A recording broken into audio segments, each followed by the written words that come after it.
নমস্কার, খবর দিনভর নিয়ে আপনাদের সঙ্গে রয়েছি আমি জুনেলা। শুরুতেই যে খবরের দিকে আমাদের নজর রাখতে হচ্ছে, মেট্রো স্টেশনে খুনে গ্রেফতার 3।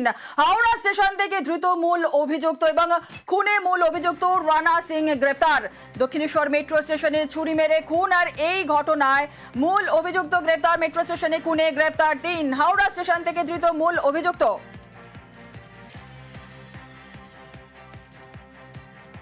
হাওড়া স্টেশন থেকে ধৃত মূল অভিযুক্ত খুনে মূল অভিযুক্ত রানা সিং গ্রেফতার।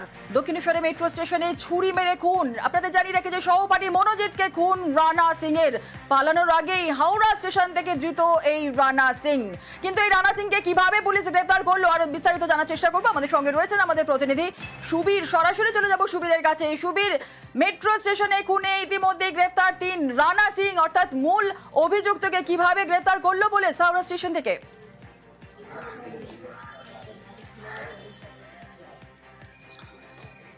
দেখো, দক্ষিণেশ্বর মেট্রো স্টেশনে মনোজিৎ যাদব তার যে সহপাঠী তাকে ছুরি দিয়ে এলোপাথারি কোপানোর পর তাকে হাসপাতালে নিয়ে গেলে চিকিৎসকরা মৃত বলে ঘোষণা করে। তারপর রানা সিং সেখান থেকে পালিয়ে চলে যায় তার যে ভাড়া বাড়ি অর্থাৎ বরানগর পৌরসভার 8 নম্বর ওয়ার্ডের অন্তর্গত কালাকার পাড়াতে। এবং সেখানে তখন সে বাড়ি যখন ঢুকতে থাকে তখন সে কিন্তু চিৎকার করে করে বলতে থাকে মেরে দিয়েছি বলে সে কিন্তু সেই বাড়িতে ঢোকে। এবং ঢোকার পরে তার বাড়িতে বাবা, মা এবং যে বোন তাদেরকে নিয়ে কিন্তু সেখান থেকে ঘরে তালা বন্ধ করে সেখান থেকে তারা পালিয়ে যাওয়ার পর কিন্তু তারা চলে যায় হাওড়া স্টেশন। এবং হাওড়া স্টেশনে ট্রেন ধরে অন্য কোথাও পালিয়ে যাওয়ার কিন্তু একটা পরিকল্পনা ছিল। এবং সেই জায়গা থেকে দক্ষিণেশ্বর থানা পুলিশ সেখানে কিন্তু গোপনে অভিযান চালায় এবং অভিযান চালিয়ে তা পুলিশের জালে ধরা পড়ে যায় রানা সিং সহ তার পরিবারের লোকজন। এবং তাকে হাওড়া স্টেশন থেকে কিন্তু পুলিশ এখানে নিয়ে আসে এবং নিয়ে আসার পরে দফায় কিন্তু জিজ্ঞাসাবাদ করা হয়। এবং ঘটনাস্থলে আসেন বারাকপুর পুলিশ কমিশনার যিনি রয়েছেন মুরলীধর শর্মা, এবং তিনি পুরো বিষয়টি কিন্তু খতিয়ে দেখেন। এবং এই যে ঘটনা তাকে দফায় জিজ্ঞাসাবাদ করা হয় এবং জেরার মুখে কিন্তু চাঞ্চল্যকর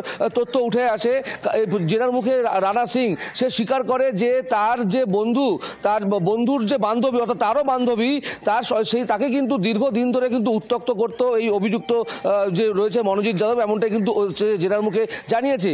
এবং এই উত্ত্যক্ত করার জন্য গতকাল যখন তারা মেট্রো করে শ্যামবাজার থেকে দক্ষিণেশ্বরের দিকে আসছিল তখন বড়নগর এবং দক্ষিণেশ্বরের মাঝখানে কিন্তু এই কেন উত্ত্যক্ত করা হচ্ছে বান্ধবীকে এই নিয়ে কিন্তু দুজনের মধ্যে মেট্রোর মধ্যে কিন্তু বচসা হয়। এবং তারপরে সেখান থেকে কিন্তু একদম তারা মেট্রো থেকে নেমে যখন মেট্রো থেকে বেরোনোর সময় যেই স্টল অর্থাৎ টিকিট কাউন্টার সেখানে কিন্তু তাদের মধ্যে বচসা হয়। এবং তখনই পকেট থেকে ছুরি বার করে এই মনোজিৎ যাদবকে বুক এবং ঘাড় লক্ষ্য করে কিন্তু এলোপাতাড়ি কোপাতে শুরু করে।